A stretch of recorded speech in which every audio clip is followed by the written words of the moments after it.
Welcome to this video on the rumours, if not very near closure, of the new boxing league by the Saudi investment group that is behind all the boxing that we've recently seen, all the major fights in Saudi, the Riyadh season.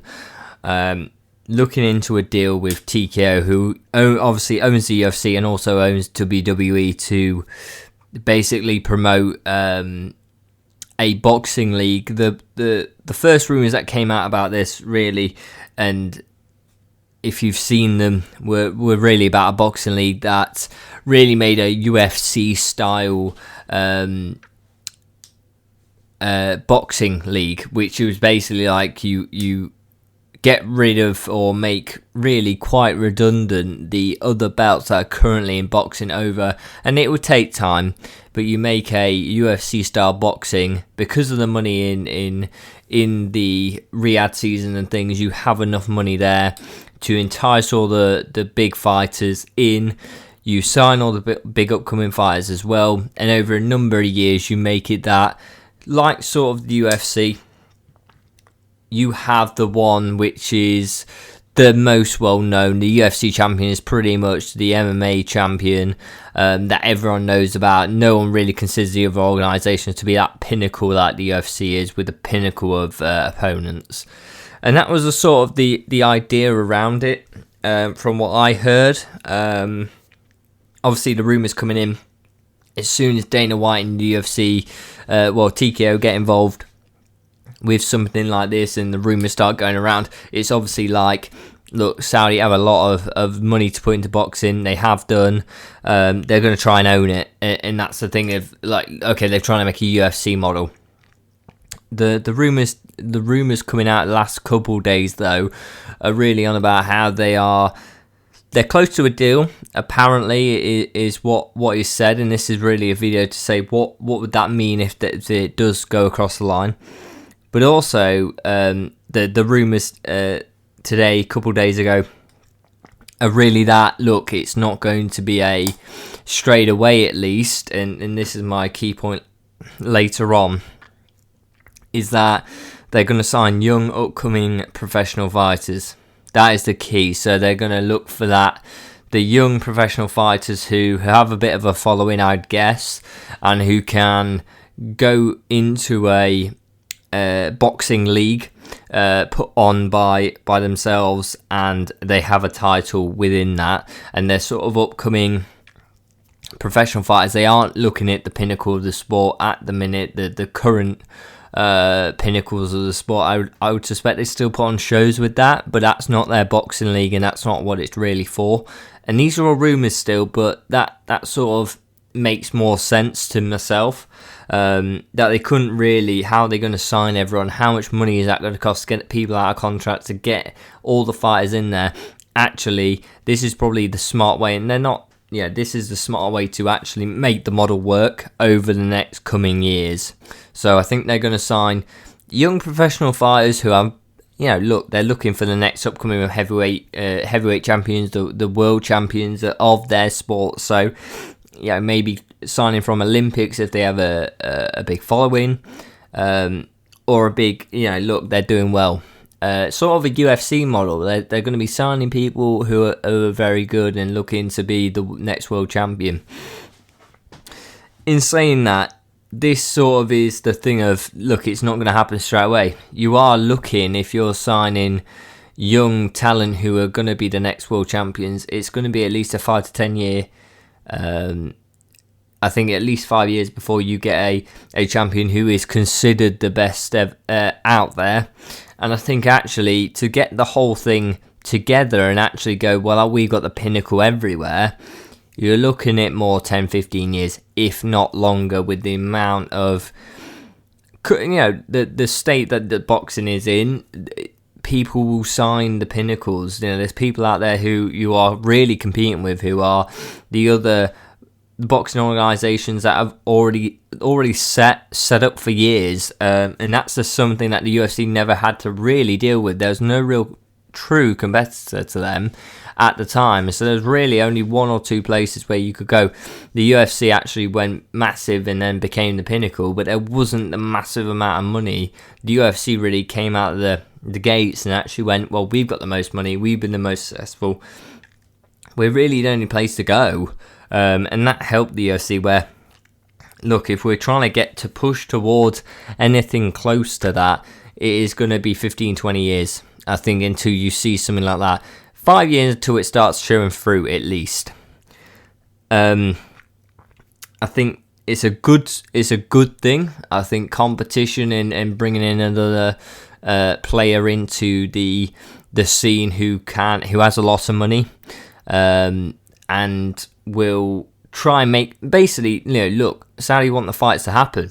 They want the big fights to happen, and so it only supports a fan's view to have these guys come in at this sort of level, signing young, up-and-coming professional talent in boxing. I think we've only seen great fights. We've only seen the fights that we want to see. Like the AJ Fury fight. It'd never be talked about, but now it is. It really is getting to the point where, like, a lot of people are behind it, and the money is there to make it happen, which was the key that made sure it didn't happen. And also the people, the people also behind the scenes. Everyone's had to come together across boxing. You want to be on this show and earn millions, or you don't, and you want to carry on what you're doing. So it sort of brought everyone together, and also the money has helped. Because everyone's making money, it's a business. No one really cares. As long as we're all making money, let's make the fights happen. So, look, I think for a fan, it's great. I think if you're in part of boxing, especially the current titles, the current WBO, WBA, every other, all the titles in boxing that are out there, and look, there's many, we sort of know 4 main. But if you're talking about them titles and you're involved with them titles in any which way, this is a very scary prospect, because these titles, as soon as they start signing all the talent and then going, well, we've got the pinnacle, look, you're 10, 15 years away from going, look, my title is sort of the PFL in MMA. The PFL is not the pinnacle of MMA, really. The UFC champion, by consideration of the majority of the public, and this is the key. It's not about super fans. It's about the ordinary person who may watch the top talent in the sport. It's going to become your belt means nothing, and this new boxing league belt is going to be the only one that matters. Great for fans. It sort of shows you the hierarchy. There's no this, he has this title, he has this title, who's better, because they've never fought. It's a bit more like, you will know, they will fight, more likely, and you'll know who is better. For fans, I think, it only improves these big the opportunity for these big fights to happen, especially into the future, 10, 15 years away. I think we will still get these big fights that we're seeing now. And I think this Riyadh season and stuff is only was the start to get them involved and to get them big fights showing. That was key, but I think now it's about developing their sort of route to getting this is our business. This isn't, we're just going, we're handing money off here to this business, we're handing off money to these group to make this fight happen. It's going to be ours. These are our fighters. And I think that was always a key. How fast that would happen, I was skeptical about, but obviously, clearly, they're very much in talks. 2025, you're talking, look, 2035, 2040, this could be the only boxing belt that actually matters. Which, to be honest, part of the problem with boxing is you have too many belts that don't matter. Too many belts where Usyk, he won undisputed heavyweight championship and had to vacate his belt, I think, literally days afterwards. One of his belts he had to vacate days afterwards. We know Usyk's the best. We don't need to be going, let's give this guy the belt then. Usyk's the guy to beat. It doesn't, and really, it started to suggest the titles don't matter anyway. To the point where, look, we just think about who is the best in the world currently. It's Usyk in the heavyweight division. Until someone beats him, like a Daniel Dubois or whatever, someone needs to beat him to be the best. So titles don't really matter, right? It's not for me. I think a lot of the people who watch boxing, it's not about titles because they can just come and go as and when. If you have 4 titles all in one go, suddenly you have to fight mandatories and all these rules where you can't possibly keep them that many belts for any length of time. I think it also gives better routes from the youth level of boxing in any country to go, that's my place I want to go. That's my level. There's a lot of money going to get pumped into this, and a lot of money shown to people, and go, well, actually, look, if you turn professional and you're anything to think about is a world title holder in the future, you can get big contracts, and I think they'll be big. I think there's no way it's not going to be big when this first thing starts.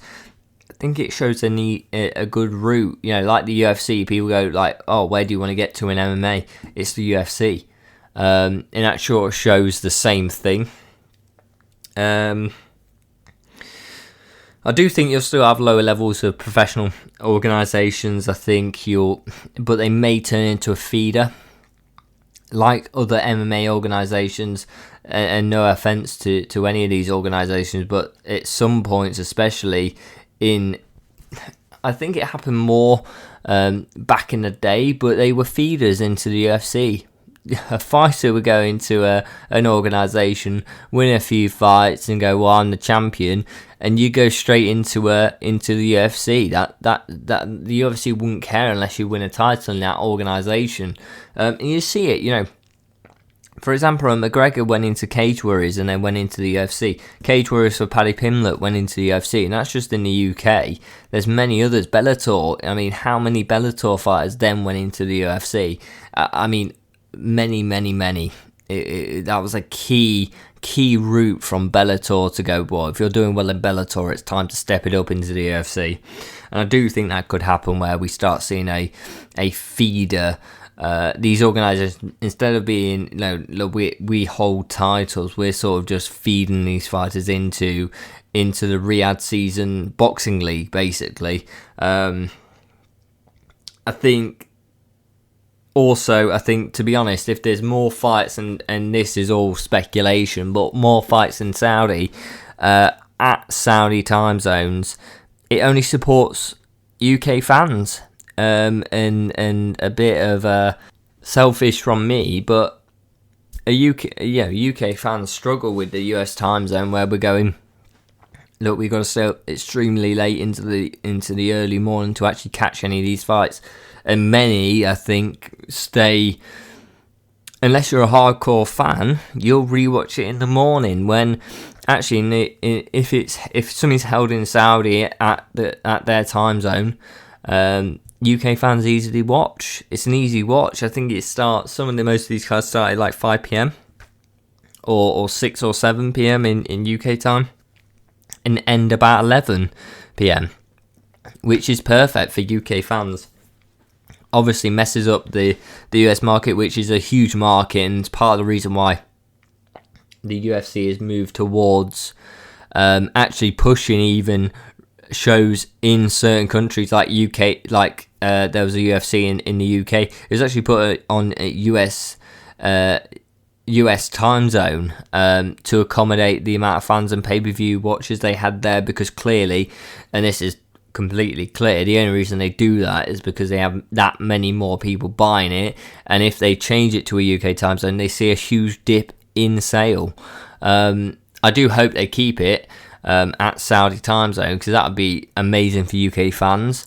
It's all up in the air still, but it is another supporting factor for especially UK fans like myself of boxing, to be a bit supportive of this. If they do keep it at the current time zone in Saudi time zone, obviously they'll do fights in the US, and fair enough, it gets changed, but more fights in UK time zones can only support UK fans of boxing, and I fully expect it will help other time zones, but me being in the UK, it does support the UK time zone, definitely. Overall, final thoughts is that it's a benefit to boxing having this new competitor who has a lot of money and sort of wants to make a model to show, look, what have they done previously? What have they done for fans? They put on the big fights we never thought we would have. So I think you can only see it as a sort of a positive move from our fan side, is that, look, what they've done is only put on big fights. Them doing this, they're just wanting to put on more for us in the future, 10, 15 years down the line. They want to put on more, because there'll be some fights still now where the massive amount of money they can hand someone or to put on a fight, fighters will still say no. That will sort of change when they go, well, you're contracted with us alone, both fighters, you either fight or you vacate titles, and then it's simple. It's very, very simple to go, look, you are no longer the title holder is the best in the world. And I think it causes people to actually fight competitive fights against the guy who is your sort of equal or your next opponent to get that championship. So I think there's going to be less tune-up fights that we see, and more brilliant competitive boxing fights at that professional and I think that goes on 10-15 years on from the boxing league, maybe starting this year or next year, to be at that top level. We just see so many competitive fights a year, which can only support a better boxing for the fans. So please let me know what you think in the comments down, like and subscribe, and I'll see you next time.